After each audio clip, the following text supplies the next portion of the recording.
Hello everyone, আসসালামু আলাইকুম। আজকের রেসিপি হাঁসের মাংস আলু দিয়ে পাতলা ঝোল।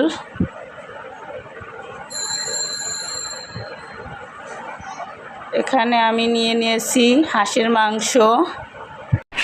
এখানে আছে আদা রসুন বাটা, এখানে আছে দারুচিনি, এলাচি, লবঙ্গ এগুলা। এখানে পেঁয়াজ থেতলে নিয়েছি, এখানে টমেটো কুচি আছে, এখানে আছে জিরা বাটা, এখানে এক্সট্রা একটু আদা বাটা নিয়েছি, এখানে আছে গোটা রসুন ও তেজপাতা, এখানে আছে রেগুলার তেল,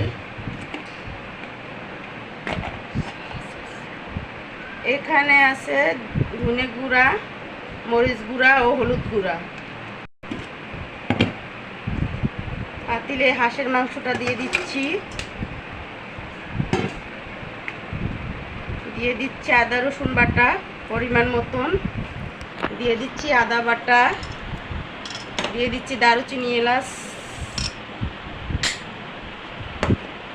দিয়ে দিচ্ছি টমেটো কুচি,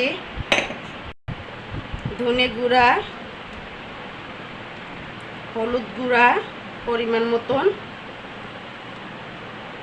মরিচ গুঁড়া পরিমাণ মতন,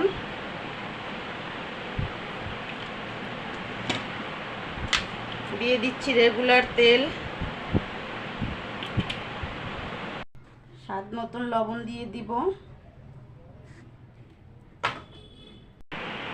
এখন আমরা এটা ভালোভাবে মাখিয়ে নিচ্ছি।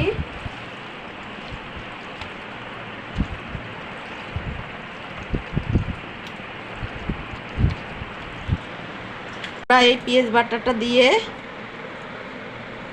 আবারও মাংসটা মাখিয়ে নিব।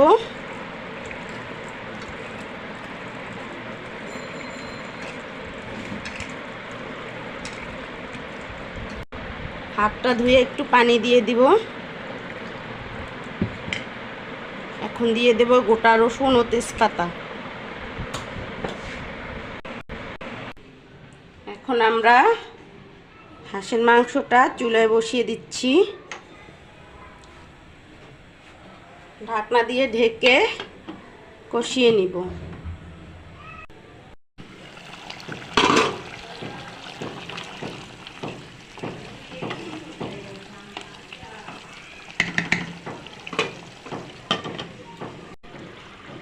এই তো আমাদের হাঁসের মাংসটা কষানো প্রায় হয়ে গেছে। এখন আমি আলু দিয়ে দিব।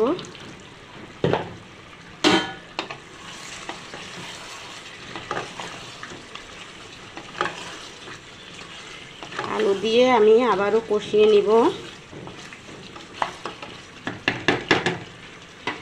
এখন ঢাকনা দিয়ে ঢেকে দিচ্ছি।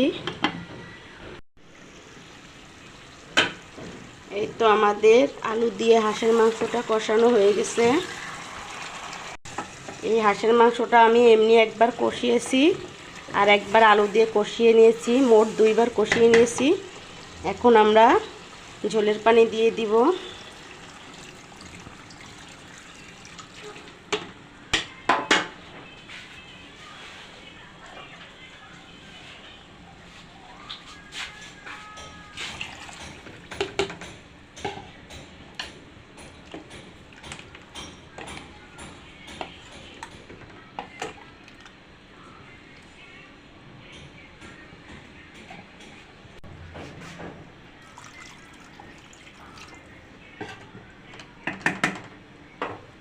এখন আমরা ঢাকনা দিয়ে ঢেকে দিচ্ছি।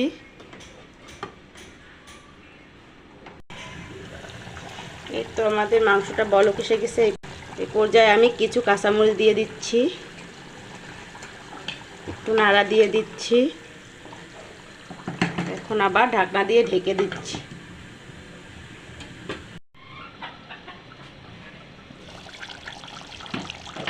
এই তো আমাদের হাঁসের মাংসের তরকারিটা হয়ে গেছে। এখন আমি ভাজা জিরার গুঁড়োটা দিয়ে দিচ্ছি।